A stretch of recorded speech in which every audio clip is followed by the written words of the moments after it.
for today's video, ipapakita ko sa inyo kung paano si Bunso gumawa ng assignment. So, ang assignment niya sa ESP is, if you were given a chance daw to extend a help, so kanino mo ito ibibigay? So, napili niya yung pagbibigay daw sa pulubi. So, ipapakita daw ito sa pamamagitan ng pagdodrawing. That's why she's drawing yung isang girl nagbibigay sa isang pulubi ng pera.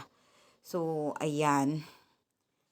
Ayan, may pinagkokopihan siya, pero okay naman. Ayan, medyo umiinit lang ang ulo niya minsan pag nahihirapan siya. Ayan, pero natapos naman niya. Ayan, so 'di ba? Clip art lang siya. Ayan. Ayan. So, kukulayan daw niya 'yan. Ayan. Nga, nakulayan niya na. O, 'di ba? Pag may tiyaga, may assignment.